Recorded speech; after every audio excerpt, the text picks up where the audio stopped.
Hello, hey guys, it's Bruno, Ashok and Fam here.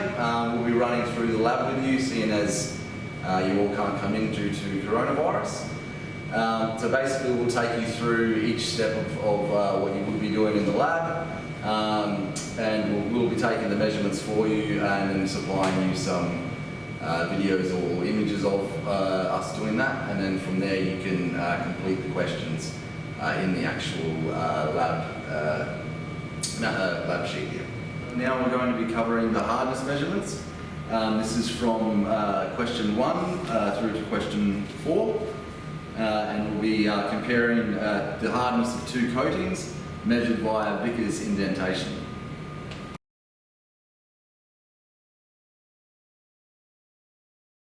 So Fam will be doing the indentation. As you can see, we've mounted the sample. This is the chromium carbide 25% matrix nickel and chromium. So coating B. So as you can see, it's fastened in place. The Vickers indenter then has two lenses. One has lesser magnification, so you can observe the coating and find an area of interest. So if you want to go ahead, Fam, and have a look through. Yeah, find an area you want to coat, you want to indent. Yeah, and then you change to the higher magnification, which will help you indent at the exact location that you want to indent.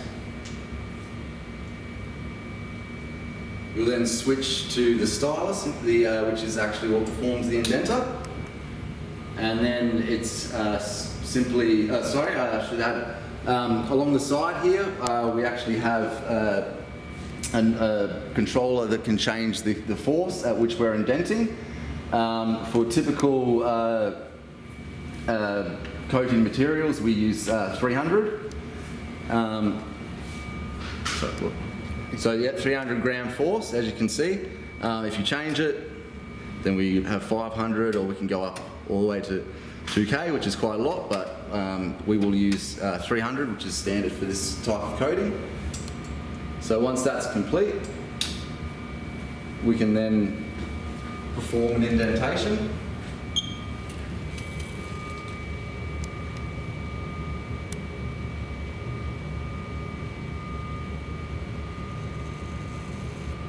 And this will indent at the force that we have selected.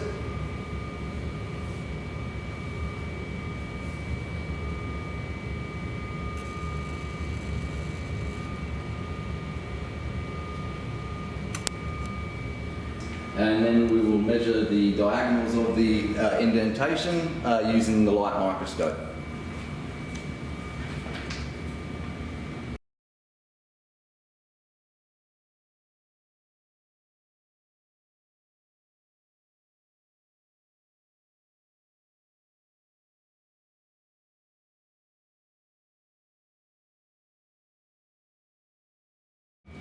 Okay, so the first step in using this machine is you have to calibrate it every time and you want to zero it. You do this via observing the lines inside the viewing device and making them as close together as possible without touching, and then you zero the machine and then it's ready to be operated. Once this is complete, we can then observe the indent.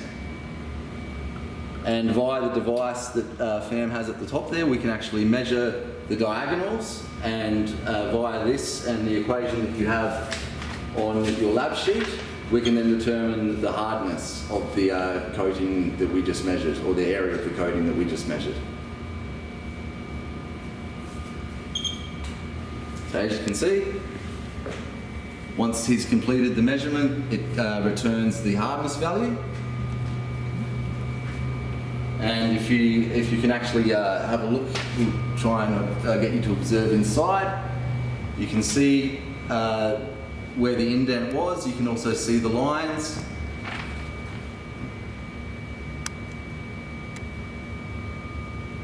And you can easily move them to adjust the width.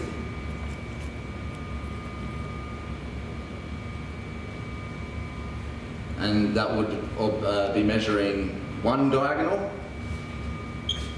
So then we can turn and measure the second diagonal.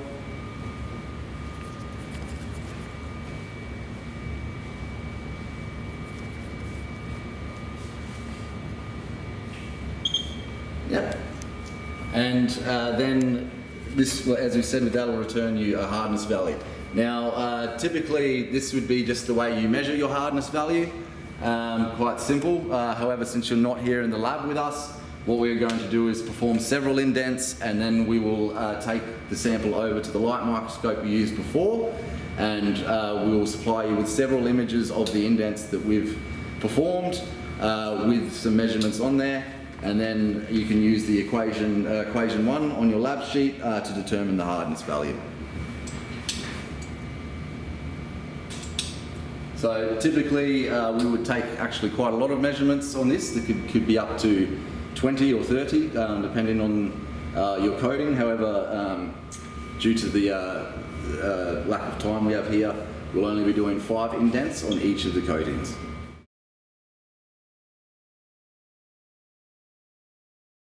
Hello, at the moment we'll be taking you through the measuring of the coatings. This is from question 4 onwards. So as you can see here, we have our sample. This is our coating, it's aluminium bronze, 90% copper, copper and 10% aluminium. Yep. So we'll be taking you through how we would measure these coatings. Using the Olympus microscope here. So our coating is already mounted and in place.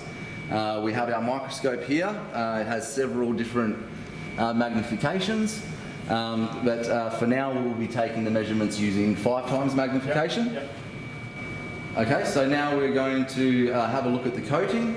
So as you can see, the coating is up the top, the substrate is down the bottom.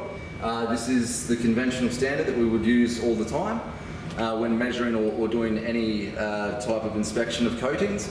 As you can see, the substrate is the bottom material that's much more uniform. The coating is the top material. You can see porosity holes in it, which Ashok is pointing out now. You can see it's quite uniform height, but we will be actually measuring the thickness and determining the variability in height. As you can see, there's some cracks in the coating as well, and the actual coating bonding to the substrate is very, very good. There's no delamination whatsoever. So we can go ahead and make our first measurement. This is simply done by going up to the measure task, So we've, sorry, I should add, we've just taken an image. So we've stopped the live recording, and now we're looking at just the standard image. And Ashok will now measure. So it's actually quite simple.